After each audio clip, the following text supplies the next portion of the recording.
And we are back, the Kickback Pod, back once again. And this is episode 81. Shout out to all of the listeners. Shout out to Fabs. And this is a very, very exciting episode because we have a very interesting topic. It was definitely inspired by you guys.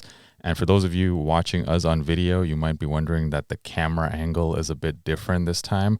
It's my bad. I got a different camera, which doesn't go as wide as the previous one, because my other camera battery was dead. So we're using a backup. So the topic of today's episode, like I said, was inspired by you guys. Last week's episode where we talked about, not last month's episode where we talked about the different rankings right now. What are the hottest brands in the sneaker industry right now? We had Puma at number one, and a lot of you guys left comments saying, there's no way Puma's number one. What are you guys talking about? Which inspired kind of the idea behind this episode, but we're going to get into that a little bit later. First of all, Fabs, man, it's been a while. How you doing, man? How's spring so far? It's good. I mean, I'm a year older. You're a year older as well. We both had our birthdays. We're both April boys. Happy belated birthday to my man. To you too, bro. I'm good. I'm chilling. I went away for my birthday. I was in Rome. For those of you who follow me, you will have seen all of the food that I ate on that trip. A lot of gelato. A lot of gelato and a lot of cheese, like pasta with cheese. And for those of you who don't know, there are four traditional Roman pastas that you need to have anytime you go to Rome. The first one is carbonara, which I think a lot of us know. Of course. Very, very simple, cheese-based, with some guanciale. It's not bacon, it's guanciale. You got to get the guanciale. Then there is cacio e pepe, which is cheese and pepper. Also a classic. Basically a carbonara without the guanciale. Then there's the amatriciana, which is this tomato-based sauce with, again, the guanciale. So good. So good. And then the fourth one is, and I'm going to butcher the pronunciation, but it's a griscia. And it's pretty much a cacio e pepe, except they put seasonal vegetables in it as well. Ooh, okay. So the vegetables they put in changes based on the seasons, as the name suggests. And these four pastas are the four traditional Roman pastas that originated there. And they're very, very good. They're very delicious. And I ate all four of them on my trip there. I think I ate pasta 6 or 7 times in 4 days. Oh, plus, we need a ranking right now. Oh, okay. I'll start at number 4, Griscia, just because you don't like vegetables. Too many vegetables. Number 3, carbonara. Okay, controversial. Number 2, amatriciana, and then number 1, cacio e pepe, all the way, man. Okay, I would go carbonara number 1. Okay. You can't beat a good carbonara. But it's wow, true. Round of applause for Fabs for dropping some pasta knowledge to start off this episode. I feel like I just had a whole education right now. Dude, I mean, I didn't know about the fourth one, Griscia, before I went to Rome this time. I've been to Rome 4 or 5 times already. And yeah, man, what can I say? Pasta, love it. I think if you go to Rome, like, sure, you can have pizza here and there, but you got to have the pasta. That would be my recommendation. Oh, man. Now I need to go ASAP. My parents, I might be seeing my parents in the summer in Rome. Oh, they're doing that. I don't know if you know about this whole thing in, like, Catholicism. Every 25 years, there's, like, the Jubilee. The Jubilee, exactly. Yes. Yeah. So that's a huge deal. My parents are, like, very Catholic, so they're going to Rome for the Jubilee. Nice. I was actually in Rome for the last Jubilee in the year 2000. Oh, really? Yeah. I was like a little kid, and I remember that trip. That was like the best family trip ever. Is it every 25 years? It's every 25 years. I thought it was like every 60 years, but okay. No, it's every 25 years. So yeah, I might be going to the Jubilee again. Nice. Again later this summer. So I definitely am going to try all 4. I will send you some places to go as well, some restaurants, super nice local places where not so many tourists go. I've been doing some traveling myself. So for my birthday, I was in the UK, and this time I went to a city I've never been to before, which was Manchester, where your boys play. Yes. Actually, man. Manchester Reds, let's go. I have a funny story about that. All right, let's hear it. Oh, my God. So I went to a Man City game. Yeah, you told me, yeah. And I'm not a Man City fan. I'm a Spurs fan. But we were in Manchester. There happened to be a Man City game that night, so I went there with my friend. And of course, like we wanted to kind of get in the spirit, so we got there. We both bought Man City scarves, the blue and white ones, right? And we had amazing seats. The game was incredible. Like I love the stadium. After the game, we were like, "Yeah, it's still early. Let's go to a bar or whatever." And I know where this is going. We got rejected at the first bar. I don't know why, because it was dead. Like we could see inside the bar. There was nobody there. But for some reason, the bouncer was like, "No, not today, boys." I'm like, oh, "Bro, there's nobody in this bar. Like, you don't want our money? Like, okay, whatever." So we go to a different bar, and like we noticed like there was like a group of like, I don't know, 4 or 5 people outside. They started giggling. Like, as soon I know where this is going. Started giggling as soon as me and my friend Malad, like as soon as we like walked by, they started giggling at us, and I'm like, "What? Why are they laughing at us?" And then we walk in. And these 2 other guys like approach us, and they're like, "Yo, what are you guys doing here?" and it's the scarves. Yeah, it's the scarves. That's when we finally realized, like, these guys were about to beat us up, man. We were about to get beat up for a team we don't even support. For scarves that probably cost you guys like 50 pounds. Yeah, they were like 15 pounds. Like, they were cheap scarves, but like, bro, like this was like a Curb Your Enthusiasm episode, man. Like we almost got beat up for like a team we don't even support. Like, bro, it's so good. Yeah, I mean, you guys should have just like ditched the scarves after. It was cold, man. It was freezing. It was windy as F. It was so windy. It's so funny. I can just imagine you guys like, unassuming tourists, going to the first bar and being like, "Oh, what? Okay, weird, but we'll try it again." Bro, so that was, that was the funny experience. But really love Manchester though. Like it was a lot smaller than I expected. Mm-hmm. Because I guess I've only ever been to London in the UK, so that's what I'm used to. And like Manchester is quite small, but I really like it. Love the vibe and all the nice bars around there too. And met a lot of people. Like people are so friendly. People are so friendly at the bars. Like everyone just talks to you. Like it was great. It was great. I had a great time. And also in London, went to a West Ham game. Yes. Who did they play? Wait, who did City play? City played Leicester. Okay. It wasn't the greatest game. The whole point of the trip was we wanted to do a Man City game, and then we wanted to go to a Spurs game. But unfortunately, the Spurs game got postponed to the following day, and we were all leaving that day. So as a consolation prize, we went to the West Ham game. And it was great. It was great, like beautiful stadium and really nice part of the city. So enjoy that as well. Let's get back into this episode because let's talk about sneakers. We could talk about our trips for a long time. So what have you been wearing lately, Fabs? Man, I've been wearing quite a lot different shoes. I mean, I've got my New Balance 990 V6s on, the gray ones. I'll just pull them off to show to the camera. They are extremely beat up, extremely dirty. It's raining today in Berlin. But yeah, they're my beaters, and you said earlier as well that, the 990 V6s are your beaters too. Same colorway. Yeah. Classic, super, nice, comfortable walking shoe, I would say. Like we said in the past, one of the best shoes to wear on city trips.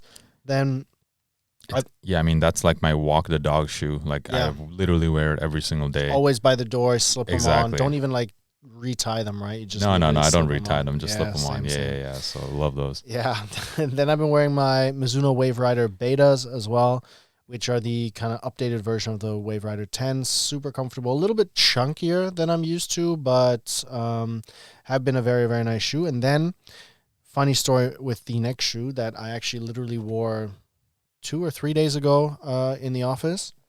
I have it with me here. This Li-Ning running shoe. Oh, that's fire, man. Yeah, I forget what it's called. I think it's called like Li-Ning Shadow something. Oh, yep, Li-Ning Shadow says right here. And it's basically got this like you can see on the video, it's got this like hole in the midsole with a carbon plate and this kind of Li-Ning's version of Boost, which is, I mean, when you feel it, it feels exactly like Boost. It looks like Boost. I mean, it's a Chinese shoe, so obviously they would find a way to copy it. which is very topical at the moment because I think Yeah. didn't China say like fuck it, U.S. copyright and patents are no longer being respected? Yeah, or something? exactly. Bro, Yeah. it's crazy right now. The news right now just feels like a sitcom. Nah, don't even want to dwell too much on that. But basically, these are super bouncy running shoes. Also look very futuristic. I like the colorway. It's this like nice powder baby blue colorway. Anyway, I wore this shoe to the office the other day, and so my office is relatively big, open spaces. It's got, I think, like not a marble, but like a stone or concrete floor. And these shoes were squeaking. And I don't know if you've ever worn squeaky shoes. Yes. It can become very annoying and also very embarrassing at the office. Every single time that I walked to a meeting room, which was a lot on that day, I had like back to back meetings. Anytime I went to the bathroom, anytime I went to the kitchen to get myself some water or a drink or whatever, you would hear me coming from like 200 meters away. Just like squeak, squeak, squeak, squeak. It was so embarrassing that towards the end of the day, I just took my shoes off and I walked around in socks because I know that when I'm not the one with squeaky shoes, but there's somebody with squeaky shoes in the office, I'm always like, I'm not, annoyed or giving them shit, but I'm like noticing them. And so I know every time I was walking around with these that everybody knew that I was walking somewhere. It got so bad that before I took them off, I was like trying to figure out how to walk in them without squeaking. And I figured out that like, if you kind of jog on your tiptoes, they didn't squeak so much. Oh my God. So I was like with my laptop and my water, like jogging on my tiptoes through the office, before I, figured that this is ridiculous. I might as well just take them off. But yeah, super nice shoe. Just don't wear them anywhere where they could squeak. They were squeaking inside. I took the insoles out, then they were squeaking on the sole. Yeah, weird, man. Because like typically I only get that squeaking thing when like I'm wearing like a pretty new pair of shoes. Yeah. And I'm walking on like hardwood. I'll get that sound. But I mean, like you said, like these aren't, or were those brand new? No. I've worn them like maybe 2 or 3 times, but like they shouldn't squeak. I don't know what was going on, man. Maybe it was just I don't know. But it was pretty funny. What about you, man? What have you been wearing? So I've been wearing the Hall Studios Asics Gel 1130s, the white colorway with I think it's called the Glacier colorway, the one that comes with these red hiking laces. Just a really comfortable pair that I've been rocking all the time recently. And as far as like the pairs that I took with me on my trip to the UK, I just took 2 pairs. One was the 1906 loafers, the Junya Watanabes. Yes. And it was, man, there was this one store I went to where this guy was like, whoa, I've never ever seen someone wear those in public. That's crazy. That's crazy. Of course, he had like a Manchester accent, but I can't do a good Manchester accent. And then I'm like, so we started talking about shoes. I'm like, what's your favorite brand? He's like, I love Jordans. And here, I can prove it to you. And he like lifted his sleeve and he had like the Jordan Wings logo tattooed on his arm. Damn, that's dedication. Yeah, that's dedication for sure. So I wore those, the loafers, and I took my Wales Bonner studded pack, which was it's supposedly one of 750 pairs in the world, because there was only 750 pairs made. So I realized I just had that sitting in my locker and I never actually wore it. So I started wearing it a lot more recently, and I really love that pair. Really good materials on it. Nice, man. Yeah, it's sometimes funny how like these shoes that I don't know what the resale prices are on this, probably decent, but not like anything crazy, right? I don't think it was crazy, no. Right? And so sometimes there's these shoes that are such a limited run, like 750 pairs, 1,000 pairs, 200, whatever, that are not so hyped that you would, like let's say there was a Travis Scott that was only 500 pairs worldwide. What would that cost? That would cost like several thousand. For euros, sure. right? For sure. So I think it's always like kind of cool that shoes that you have, you're like, oh, these aren't the most expensive, aren't the most hyped ones, but they're only one of 750, which means that you are very unlikely to meet anyone that's wearing them at the same time, which is also really, really nice. Yeah, no, those, and they're sick, man. Like they're just a black pair of Sambas. They got the tongue on it, and you switch them up, put the white laces on, and it pops. It's a great shoe. Nice, man.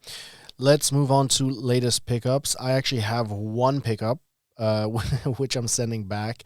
I bought an Oakley backpack, and I've been looking for this like, you know those like sling backpacks that are like a triangle and they like go over your shoulder? Yeah, of course, of course. So Voo Store had a really nice Oakley one that I bought online, but when it arrived, it was too big. It was like, so it's 12 liters, and I thought, okay, 12 liters, that's like a day pack, but it just felt really bulky. It like covered my entire back. Like the strap was too thick.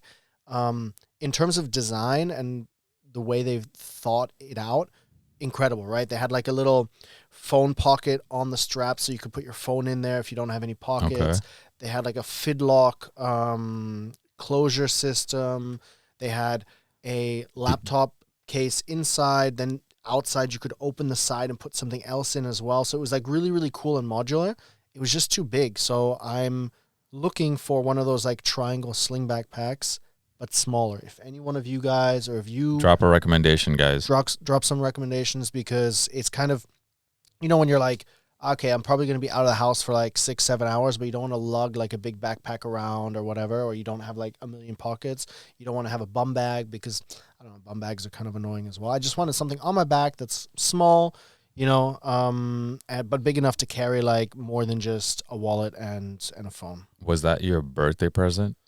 So this was, I had a €100 gift card from my company, so from my team, but not from this year. It was from last year, so I hadn't spent it yet. I was like constantly waiting at Voo to see if like something I liked went on sale. Didn't really feel anything too much to spend it on, and then I was like, oh, I saw the Oakley backpack. I was like, I might as well try. And then of course, with my luck, wasn't really the perfect fit for me, so now I need to send it back. We'll most likely get the gift card back as well, and then try and see if I can find something else on Voo.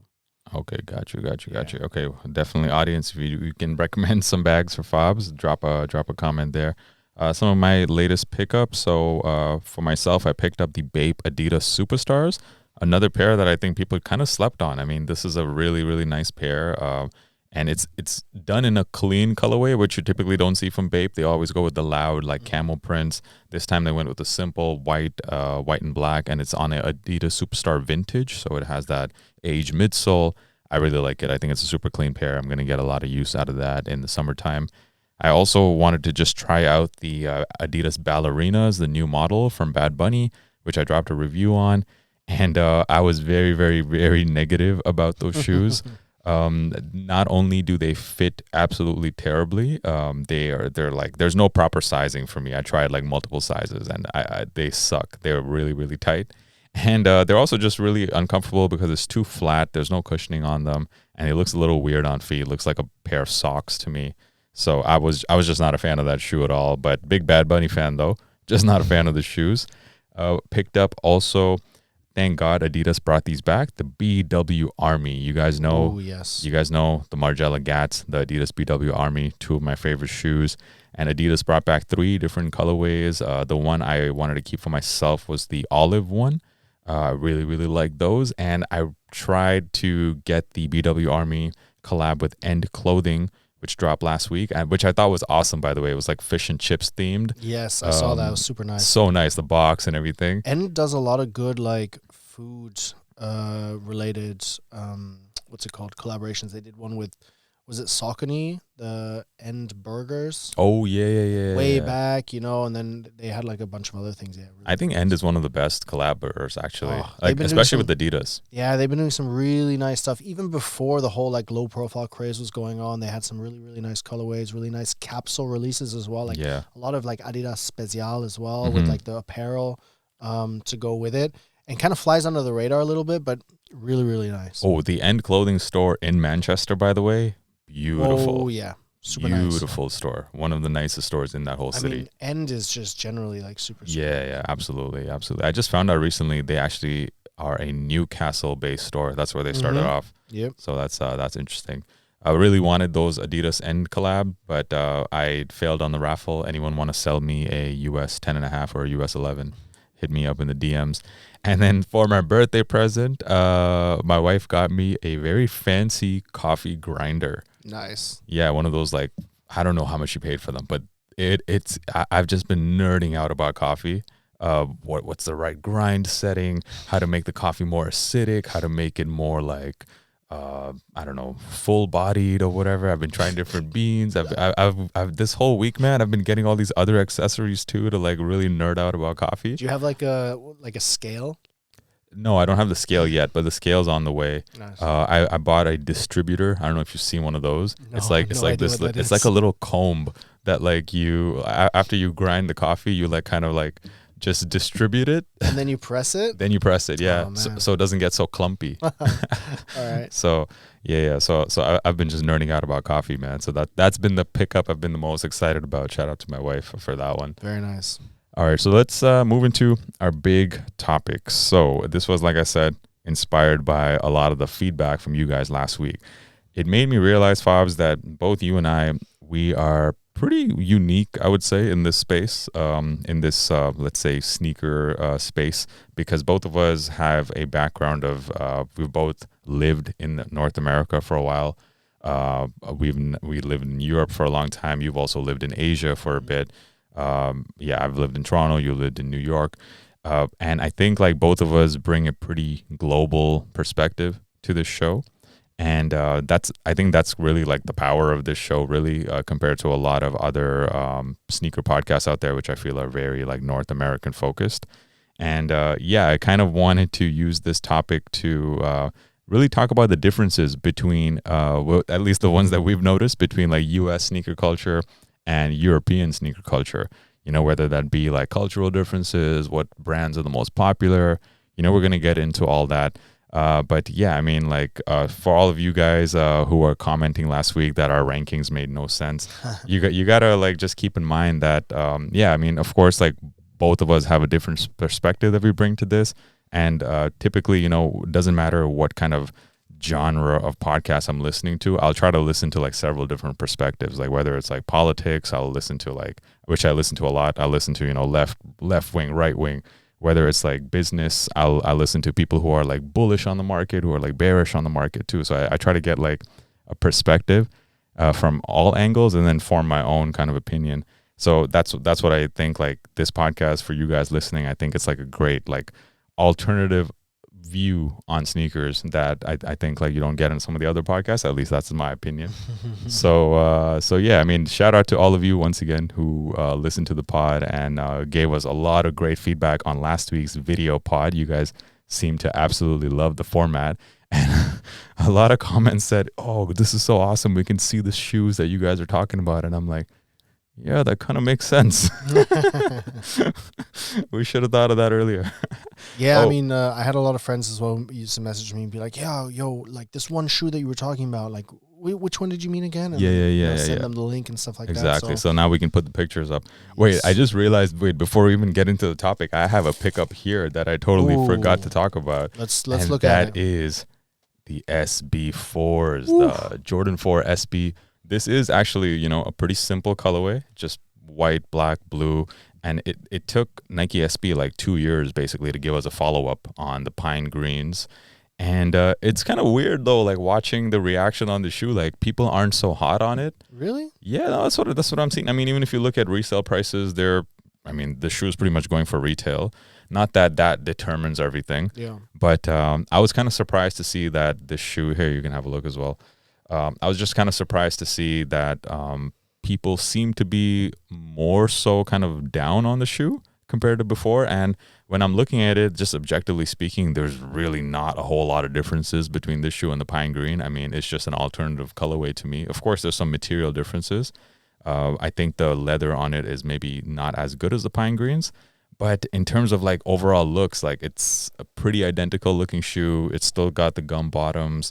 And it was just much more widely available. So my thinking is people just didn't like the fact that these were so easily available. Now, and you know what it might have been as well? Like, you know, when the pine greens dropped, green was kind of the dominant color in all pop culture, lifestyle areas. Like people were like, you know, doing a lot of green in interior design, wearing a lot of green in fashion outside of sneakers. Just green was just such a insanely popular color, and I think blue is a little bit less so. So it's probably a mix of like, it's been 2 years since they released them. People might have like moved on a little bit, although I do think that there was quite a lot of hype when the announcement was made that they're bringing out another colorway. And then, like you said, super widely available, so a lot of people were able to get them, which then, of course, naturally turns off a lot of hype-beastie people who only want something because it's super limited.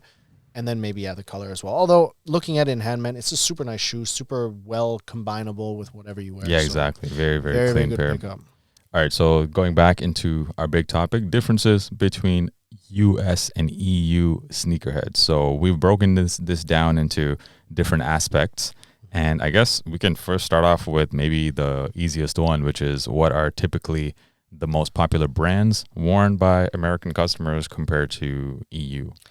Yeah, I mean, I can kick it off also by saying that we're obviously generalizing a little bit here, right? Of course. Every time that we talk about this, there's always anomalies or sneakerheads that do not conform to what we're talking about in both the EU, Europe, or the US.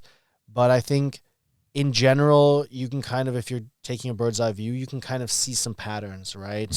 On either side of the Atlantic. Just had to think there whether it was the Pacific or the Atlantic, but it's the Atlantic, confirmed. None, I think so. In the U.S., like the obvious ones are Jordan brand, right? You're going to see a lot more Jordans than you do here. You do see quite a lot of Jordans here, I would say, especially Jordan 1s, Jordan 4s. But I think there you're going to see a much wider breadth of Jordans. You're going to see Jordan 11s. You're going to see 12s, 13s. Threes. I think you see a lot more threes there. A lot of threes, exactly. You do not see a lot of threes here. No. What else? Yeah, like 6s, 7s, you'll probably see quite a lot more of, especially in the bigger like metro cities like New York, Atlanta, Chicago, etc. Nike is obviously another one that's super popular in the U.S. just because it's from there. Of course. There, it really depends on where you are as to what kind of Nikes they're wearing, but you'll see, like a lot of Huaraches, a lot of Nike Air Force Ones, etc., which you do see in Europe as well. But I think the difference is the types of Nikes you see there, right? Like the flight posits, the foam posits, all that like 80s, 90s basketball era kind of stuff, the retro basketball things that you don't necessarily see here unless, of course, it's somebody who's like really into that era, right? Maybe some of the older heads in Europe who also grew up around that time, who really wanted those shoes when they were kids and maybe couldn't get them because they were too expensive here or just not available in Europe at the time. And then, go ahead. Like, within Nike, right? Like, you remember, like, obviously right now the Vomero 5s are very popular. But you remember a few years ago maybe like 4 or 5 years ago when Nike also brought back the Vomero 5s and they had, there was those like Volt green colorway and the blue one as well. And there was also the regular white and black. Those were selling out here. And everyone, I noticed like those shoes were all over the city, but they didn't really make a big splash in the US as they did. So like that's an example where like, maybe more so, and we'll get into that a bit later, but like more so like the running style Nikes are quite popular here rather than the more basketball ones. Like the Air Force Ones are a lot more popular over there. Yeah, that's a really good point. Yeah, I mean, runners kind of dominate here. You know, they are and have had popular phases in the US, but that's a really good point. And then obviously another one is a homegrown brand, New Balance. You see probably quite a lot of New Balance in the US, maybe more like East Coasty. You'll see maybe on the West Coast, one brand that I left off the list here on our notes is Vans as well. Oh, hell yeah. West Coast brand for sure. You will see a lot of Vans on the West Coast, specifically in California, obviously among the skate and surfer subcultures. And then in Europe, I mean, as we just said, you'll see a lot of Nike here, but it'll be different kinds of Nikes. And then you will see a lot more Adidas than you see there, right? Ignoring the whole Samba low profile hype, you will see Adidas ZX, Adidas equipment. You will see a lot wider breadth of Adidas shoes and silhouettes here. And then Puma and Asics are also two brands. Puma, you see a lot of everywhere, especially in social media, just because they're so hyped. But you see a lot of Puma here, even before this year or even last year. And the fact that this episode was spawned from a comment from one of our listeners saying, yo, Josh, like, how can Puma be number one? Just shows that even though it's hyped, even though it's like all over at least our feeds on social media, it doesn't mean that it's all over the US yet, right? So that's something that is definitely a big difference. And then Asics, sure, Ronnie Fike has his collaborations with ASICS, and they are very popular and, usually sell out also in the US, but you're not really going to see a lot of Kiko Kostadinov there. You're not going to see any of the other collaborations that we're talking about, the House Studios, etc. Those are very, very Europe focused, I would say. Yeah, definitely. Yeah. I think a few episodes back when we talked about like best collaborators too, we both had Kiko in our top 5, and there were quite a few comments too, similar comments in that episode saying, you guys don't know what you're talking about, like Kiko, like what do you mean Kiko in the top 5? Bro, put some respect on his name. That dude is goated. Yeah, no, absolutely. But yeah, like those kind of sneakers, those a lot of ASICS model, I feel like were quite popular here before like the current trend of even like people in the US wearing these like Y2K style running shoes. They're doing pretty well over there as well. But yeah, I mean, Puma you mentioned, Reebok even, like I feel it has a lot to do with maybe football culture as well. Like those brands like are kind of terrace culture. Exactly, those brands are quite big into from the terrace culture. So that kind of spread over Europe as well, which leads to the popularity. But yeah, I mean Jordan brand for sure I would say is number 1 by far in the US in terms of at least among sneakerheads. Jordan brand you just have to look at StockX data, right? And see that Jordan brand is always one of their biggest movers, whether it's above retail, at retail, or below retail.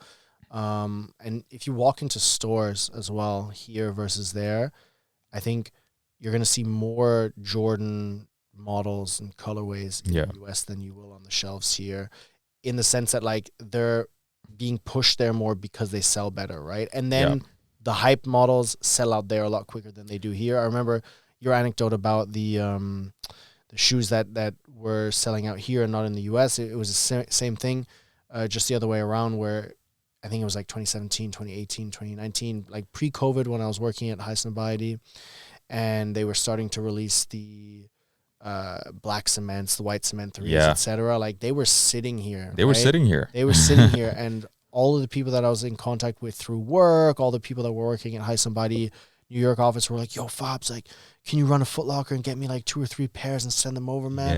Yeah. And like they were like, they couldn't get their hands on them in the US, even though it wasn't a hyped release. It was a very general release, but they were still flying off shelves. Exactly. Here they were just sitting. Of course, a few years later, it was a little bit more difficult to get them in Europe as well, but it's always much more US dominant with the Jordan brand. Yeah, absolutely. That's without a doubt. You can even make the argument that Jordan brand kind of kick-started, sneaker culture, at least in the US for sure. Yeah. And it's the most popular brand for a reason. But I definitely love Jordan brand. But you already made the point about how there's certain models you see here, but most models like 3s, 11s, even especially 8s, like you'll see 8s in the US, not like all the time, but you'll see 8s. When do you ever see a Jordan 8 here? Never, man. Never, right? never. I don't even think I've seen one like on the shelf. Yeah, exactly. That's the thing. Yeah. Okay. So yeah, I mean, those are the differences in brands. We wanted to get into also some of the cultural differences, and I'll kick us off here. So first of all is like the observation that I've made here is with what I'd like to say, like hype versus heritage. So like in the US, I feel like, especially nowadays, a lot of sneakerheads are kind of driven by this hype culture. So like how limited the drop is it a collab? Is it what's the resale value looking like? And it's almost like collecting these rare pairs is kind of like the flex, right? Like that's kind of like what's driving the purchasing decisions over there. Whereas I feel like in Europe, it's a bit different. Of course, there's a bit of hype here as well. But I feel like there's a much more like of an appreciation for like heritage, the history of the design, and a lot of brands like, for example, New Balance have become quite popular here in the last several years because people really appreciate that they're getting their money's worth. There's a lot about the quality of the sneakers. I even feel like that's part of the reason why Nike and Jordan brand are not as big here, is because, especially Jordan brand, because people are like, I'm not going to spend 190 euros for this Jordan 1 that is really, shitty quality, let's be honest, compared to other shoes for that price. And you'll see other brands too, like Mizuno, Diodora, like these kind of brands, which typically have pretty decent quality. They're quite popular here, and people wear them, and they're kind of almost unheard of in the U.S. True. I feel like just hype culture is not as prevalent here as the U.S. Yeah, I mean, you said like there is definitely some hype culture here, but let's not forget sneaker culture originated in the U.S., right? For sure. The way that we know it, modern day sneaker culture, 100% comes from the U.S. and in big parts, although we'll talk about this a little bit later as well, is driven by the U.S., right? Driven by U.S. brands, U.S. market, U.S. consumer behavior. That being said, I think if you zoom in a little bit on both sides of the pond, you will see that there is some. I mean, we're not saying there's no heritage in the U.S., right? No, absolutely not. With like retro basketball sneakers, as we were talking about before, Foamposites, whatever, like pennies, when the pennies came out, like that's U.S. heritage, and that's where people are like getting excited about that kind of heritage, whereas here it's like that Reebok, that Diodora, Adidas ZX, etc. That's the heritage here. Fila, even stuff like that. And then there's hype here, but I would say that it is much, much bigger in the US. And then you look at like, without getting too like into culture and all that kind of stuff, but like U.S. culture outside of sneakers is also very much hype based, right? Like look at Coachella. Coachella is a festival that's it's so consumerism focused. Burning Man, right? Like all these things that started as like these niche kind of artistic things have now been blown up into these mega like billboards for buy cool shit, right? What does Travis Scott have to do with football and the Total 90, and why are they doing some weird shit at Coachella? You know what I mean? Yeah, no, of course. You know, and again, we are generalizing here. Not all of them, not all of you, but like a lot of American sneakerheads eat that shit up, right? Like look how like hyped they were. And I mean, I'm not gonna lie. Like let's say, I'm not necessarily a huge Travis Scott fan, right? But like if somebody at that level that I'm like super into were to show up at an event that I was going to, yeah, probably I'd be super excited as well, even if it wasn't completely related to the event that I was going to.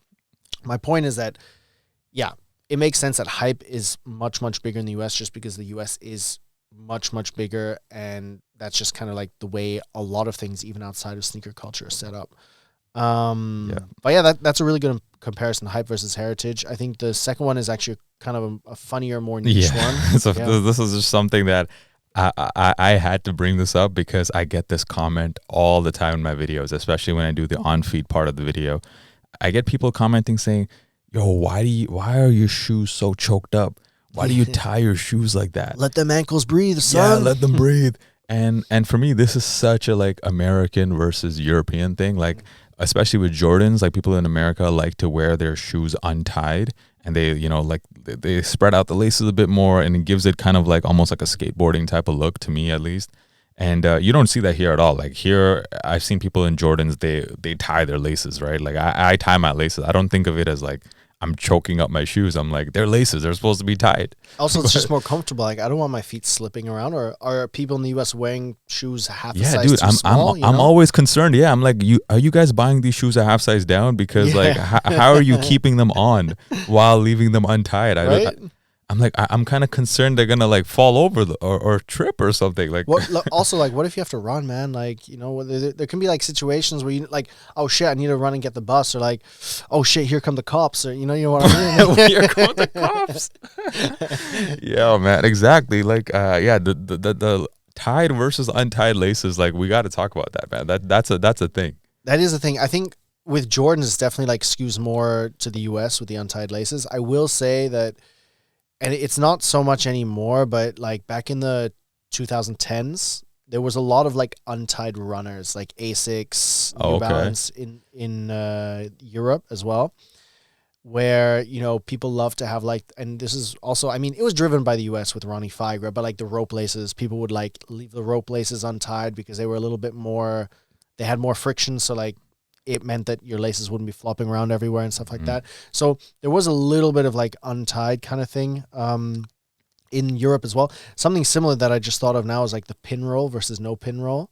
The like, denim pin roll? Yeah, like I feel like pin roll is much more European. And Absolutely. Then like it's always been like boot cut kind of flowing over your jeans, mhm. unless, like wearing skinny jeans was kind of hot with basketball shoes back in the day as well in the US. But it's similar to the whole tied versus untied. You got the pin roll in Europe versus like generally no pin roll in the US. Yeah, definitely. Yeah, so that's just one funny observation.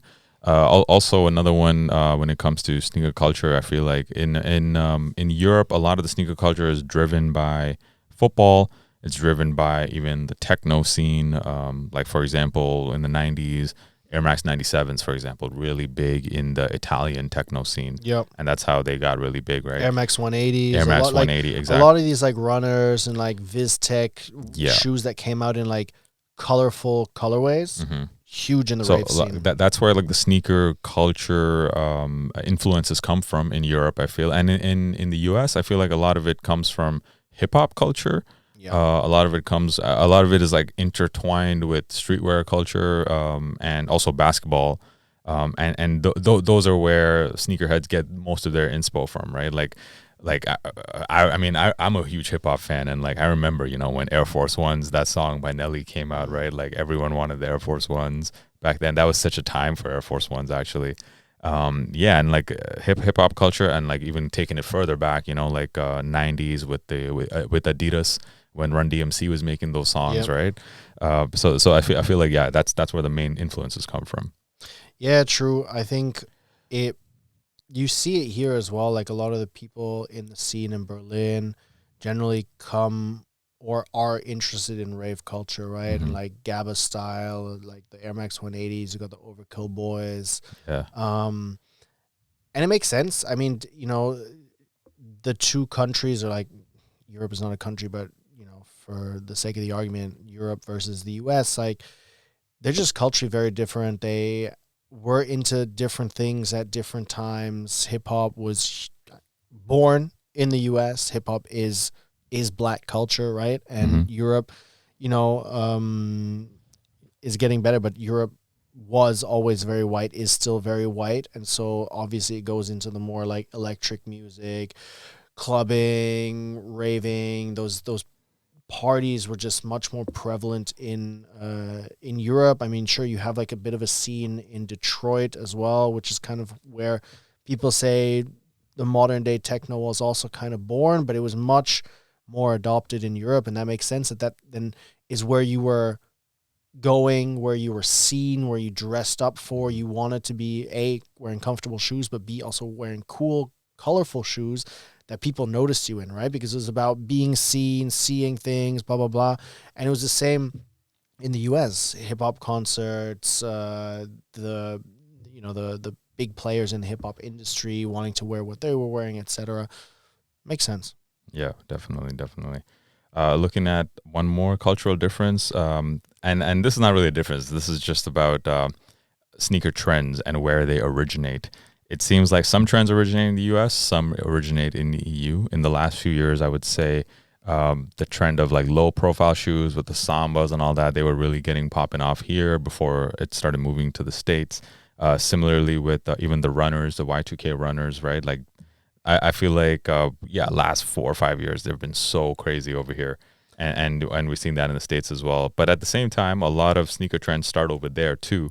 You had mentioned earlier, the Dunks, right? The Dunks definitely was a crossover from the U.S. to Europe, right? Everyone here was wearing Dunks for a good 2 years. And similarly with Jordan 1s, so also like Jordan 1s from like 2017 to 2021, I would say another crossover. So it's different trends start in the two places, but then they eventually go across the pond. Yeah, for sure. I'd say like the two biggest trends over the last few years definitely came from the EU, right? The low profile, like the Sambas, now the Puma Speed Cat. Which Yeah, Pumas. Yeah, you guys right? you guys making fun of us for saying Puma number Listen, one. Wait till everyone around you is wearing Pumas. Dude, in 6 months, 6 to 9 months, especially now in the summer, all the girls that you guys are trying to be like, hooking up with are gonna be wearing exactly. That's big fact. If you want to get ahead of the curve, guys, those of you listening, buy your girl some Pumas. Those of you in the States. No, but it is interesting as well how these things develop and kind of swing back and forth a little bit. I feel like we could do an entire episode on this topic because you could dive into like non-sneaker fashion, right? And I feel like street culture and street fashion very much, I mean, it originates everywhere, but like we said, a lot of it is tied to black culture, which comes from the US. And then in Europe, you've got that like organized fashion, right? The fashion weeks, haute couture, women's, men's, Paris, London's not big, but like Milan, etc., right? Like those are like the big fashion weeks where now like a lot more brands are showing and where a lot of trends, sneaker and otherwise, originate and start, right? So it's a bit of a balance, I think. Like the chunky sneaker trend, you could argue started on the runways, which then technically would have come from Europe too, right? Yeah. And by chunky sneakers, I mean like those chunky, like triple S, like luxury sneakers. I feel like not enough credit gets given to Kanye for that trend. I feel like the Yeezy 700 V1 was really like the first out of nowhere super chunky sneaker that came, at least in the sneaker world at the time. I mean, of course, like New Balance was always around, but I'm talking about like mainstream, like that. I feel like that needs to be given credit as the originator of the chunky shoe trend. Yeah, I would say triple S. I don't know. We have to Google what came maybe, first. Yeah, maybe the triple S came first. I got to check that. I would say the triple S, but like if you're talking like in terms of sportswear stuff, sportswear adoption, then yeah, maybe the 700 V1 was one of the first. I would say it's also not so chunky that a lot of people wouldn't really consider a super chunky shoe. You know what I mean? Like it's on the border of like, you could call it chunky, but you could also say it's like, maybe not like the crazy triple S type chunky shoe. Like it's not like a what are they called, the 2000 skate shoes? I keep forgetting this. Osiris D3, Osiris, right? It's not like an Osiris D3 level of chunk, but it is definitely like on the more chunky side, especially when comparing it to like running shoes like this.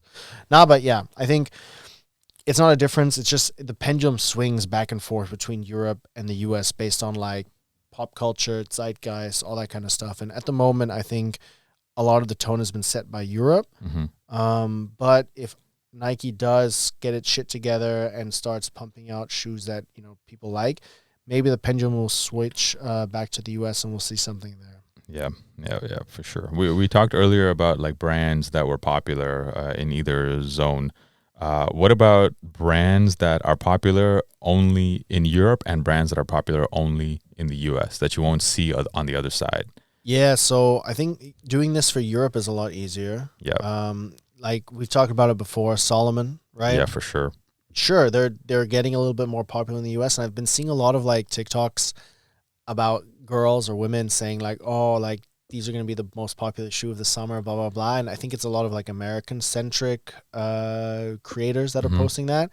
And I'm sitting there thinking like, man, these have been super popular in Europe since like 2017, right? 10 like years. Almost 10 years, which is wild. And again, this reminds you that sometimes we're living in our bubble. We're living in our bubble on social media as well. And then when this other stuff trickles in, you're kind of like, whoa, wait a second. People haven't been feeling these for almost a decade, So Solomon's for sure. Veja, which is that like vegan, I think it's Spanish. They're French brand. You see them everywhere. And I would say these are like not the coolest sneakers, but they're very mainstream, right? Like I think 8 out of 10 girls in Berlin have them. Yeah, I'm a fan of that brand. They make all of their sneakers are eco-friendly. They're made in Brazil, I believe. Eco-friendly just means plastic. No, I mean, okay, I did a bit of research. I did a bit of research into them. Like they seem to be like, like they're making all their shoes in Brazil, and they have hand selected some manufacturers there. From what I heard, okay, like I watched a video about. I think it's all a bit of greenwashing, because I actually did a not about Veja, but I did a piece about like how sustainable can a sneaker be when I worked for Highsnobiety, and I talked to a lot of people in the industry. That had moved out of the industry and so could talk a little bit more openly. And they basically said like anytime a brand is advertising shoes as like vegan or like leather free or whatever, unless they're specifically saying like, yo, this is like mushroom leather or whatever, or pineapple leather, which are two technologies that are being used more and more, 90% of the time, it just means that they're using more plastic, which then is not more sustainable because, and I know I'm going on a tangent here, but I think this is a really good point. So the leather that's used in shoemaking is a byproduct from the food industry. So Yes. technically they are using scraps, right? The leather is scraps or byproduct. So they're not necessarily killing animals to make shoes. They're killing animals for food, and the byproduct is being used to make shoes or other items, right? Clothing, etc. So I'm not saying leather is like super sustainable and great and we should all wear leather, but there is an argument to be made that leather shoes are actually more sustainable than non-leather shoes because you're not tearing down forests to build a mushroom plantation, etc. Right? Which was kind of eye-opening when I wrote this piece. Anyway, again, we've gone on a tangent. Veja's one, Hoka is another, absolutely, and then On. Yeah, On is starting to. I guess they're trying to be popular over there. They hired Zendaya, right?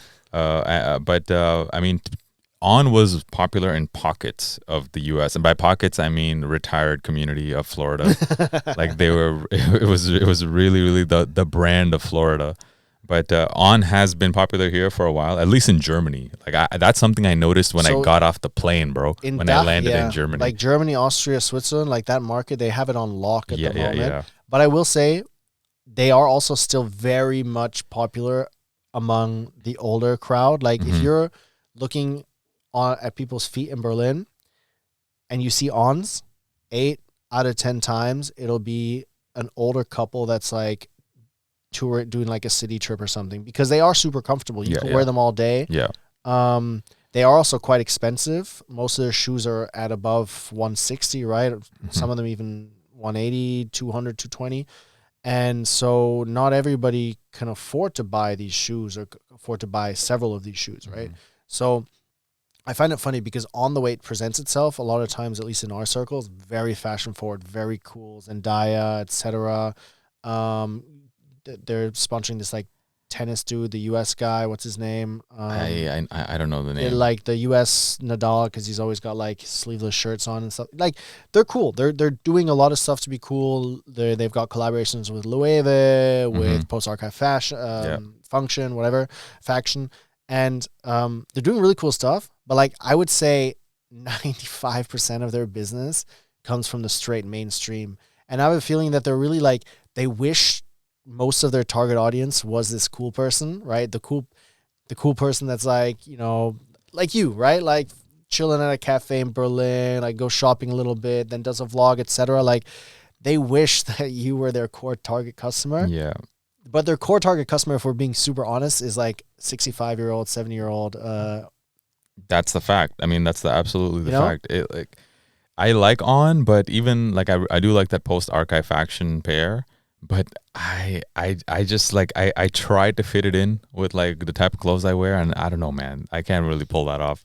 Yeah, it's either you have to be like super like Berghain techno, like into that kind of shit, or you're just like an elderly couple on vacation. Yes, you know what I mean? There's no in between. What about in the U.S.? Are there any brands there? I mean, I really tried to think about this, and like I mean, Timberland is one that comes to mind, but it's not really a sneaker brand, right? But I mean, even though yes, people wear Timbs here, but not even like a tenth as much as the U.S. Yeah, like, right. Like sneakers, yeah, for sure. Timberland, I think, is a great example. What's that brand that makes the boat shoes? Sperry's. Sebago or Sebago. Sebago, yeah. Sebago. Sperry's is another Sperry's, one that makes Sperry's, boat shoes. These aren't sneakers though, but that's the thing, right? I would say there's you know, heritage brands like Pony, product of New York, which you would probably only really see in the U.S. What about like Collegium? Yeah, like I mean, like Collegium, I don't even think they sell their stuff in Europe. But I don't know. But maybe that's too like niche though. Yeah, it's a little bit difficult. Like I put down Under Armour, but it's like how many Under Armour shoes do you really see in the U.S.? You probably see actually in the mainstream, not in the niche, but like in the mainstream, you probably see quite a lot of Under Armour running shoes. And I mean the basketball shoes, you see the Currys. Yeah, true. But yeah, it's a lot harder to come up with like brands that are much more US centric, because I feel like most popular US brands are also popular here. Yes. Whereas some popular shoes here are not popular there. Like you said, Diadora. You're not going to see a lot of Fila's, that kind of stuff. Yeah, right. Mizuno. I tried coming up with brands too. It was everything I thought of was just non-sneaker related. Yeah, right. So yeah. Okay, so you wrote in our notes here a fun challenge, which is build an outfit. Yeah, so I tried to go like super like meme starter pack, right? And build an outfit for the stereotypical US based sneakerhead and for the stereotypical European sneakerhead. And I'm probably going to get slaughtered for this. So this is all in good fun, right? Like this, the whole point of this is to be. I'm gonna try to put the outfit together too, like right here somewhere. Yeah, just like on the screen. All right, so let's start with the European one because that's a little bit easier, right? Okay, so you've got like, all right, I'm gonna start from the top.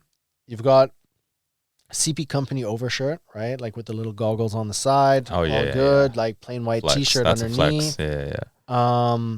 Then here comes in the pinroll Japanese denim, maybe from like a brand like Edwin or something like that. Yeah, you got some like nice selvage Japanese denim. And then you're wearing that with no-show socks, obviously, right? Oh, no-show socks. We didn't talk about socks enough on this episode. True. Because that's a huge difference between the two countries, man. Yeah. Like in the US, it's all about like the big socks with the big logos. Yeah, the big logos, right? Like here, I mean, like people love no-show socks here. I mean, hey, you are a prime example. I'm a prime example of the no-show sock love. So yeah, so this stereotypical European sneakerhead has no-show socks on with a pinroll Japanese denim jeans, right? So you get that little, that little sexy bit of skin on the ankle. Yeah, for the ventilation, man, for the breeze. Exactly. And then he's wearing either a pair of Gel Cayano 14s, could be a Kith collab, but it could also be a general release, or a pair of Jound New Balance 990s. All right, so that's what he's wearing. Yeah, I have seen this exact like template that you've set up here. I've seen this template many times. Yeah, absolutely. Okay, now moving on to the US. I found it really hard to put this one together because there's so many possibilities, right? Like I could have gone like full meme mode and been like, okay, he's wearing Nike slides, Nike crew socks, basketball shorts, and a graphic tee, right? Yeah. But I think that would be being a little bit too facetious. So no, okay. This is me looking at like a stereotypical, relatively stylish American sneakerhead, right? Okay. So you got the Yeezy Gap hoodie, right? Wait, we're starting off with the hoodie? Yeah. Because you're missing the fitted hat. The fitted, you need the fitted. Yankees, New York Yankees. Yeah, it's always the Yankees. Sorry. Okay. Starting with the hat. Yeah. The European didn't have a hat on, and if you did, it would be more of like a running cap, like 5-panel running cap. Yeah, exactly. Okay. So the US, the American sneakerhead is wearing a fitted cap, preferably the Yankees, but if he's a Celtics fan, Red Sox fan, whatever, you can wear something else. He's wearing the Yeezy Gap hoodie. Oh yeah. Yeah. With like a relatively baggy T-shirt underneath, so you see that like that like little strip of like T-shirt at the bottom. T-shirt at the bottom. I feel you. And then for the pants, I was debating between like baggy, just like nondescript kind of jeans, or some like parachute pants, like cargo, like baggy cargo pants. I would say I would go with here. And then I put like CDG foam posits just because it's like a little bit, I don't think so, man. No? CDG foams, I feel like not really US. I feel like that's more. Yeah. That's a bit more EU. Yeah. I would say a pair of Jordan 4s would go good. Jordan with this. 4s, yeah, true. Or like one of those like late 80s flight posit kind of, like maybe the shoes that Wale was wearing recently. Okay. Just something retro basketball. We're talking like a more fashion forward type of outfit here, right? Yeah. Because I mean, if we're doing like standard outfits, I feel like this is like the perfect outfit to just pair with a pair of Jordan 1s or 4s. Yeah, true. To match the hat. It has to match the hat. Or just a pair of crisp Air Force 1s. Oh yeah, there you go. That's your classic US template right there. Okay, that's the classic template. I hope I didn't offend anybody with these, because honestly, I could see myself wearing the CP Company overshirt and some denim. I mean, definitely the no show socks. I mean, bro, I'm wearing show socks today, but only because my jeans are baggy enough to go over my. Anytime I'm wearing pants where you might see my socks, I prefer not to wear socks. Doesn't matter if we're like in the middle of winter. Like that's just my This guy's It's an ankles. ick. It's an ick that I have. Actually, okay, at this point, I just need to tell you about this ick because I've been like, so one of my latest icks that I've unlocked is, dude, it has nothing to do with sneakers, right? Dudes who ride mountain bikes with biking gloves on in the city. I was riding behind this one dude who was wearing biking gloves, and it was like a mountain bike, Hell? and I was just like, man, that is so uncool. I don't know. It's just like, I don't know. Maybe I'm offending people again with my take here. Maybe this whole episode is just me offending people, but I cannot stand people who wear biking gloves on their bike. It's Oh man, I can't say I've seen any of those, but I mean, you bike a lot more than me. yeah. so I mean, I only bike to work and that's back. true. And That's whatever, true. yeah. That's true. I biked here to the studio, so that I saw that recently. I was just like, man, like, ooh, like it. And Maybe they're on their way to like the dirt, you know, like on their way to the dirt. Nah, dude, I think this dude was just cruising around Berlin. But yeah, man, I mean, you guys can tell us some of your icks, sneaker related, otherwise in the comments. That is one of my latest unlocked icks. I can confirm, knowing Fabs for so many years, he has the most well ventilated ankles in the city. Maybe that's somebody's ick, like no show socks. They're like, Fabs, man, like you're a great guy, but those socks, those ankles, those ashy ankles, please put them away. Yeah, for sure. So yeah, that was a little rundown of our EU versus America sneaker battle. Leave us some comments. Let us know some of the observations you guys have made. I would love to hear, and keep it lighthearted, guys. We're not like too serious over here. But yeah, thank you guys for inspiring this episode.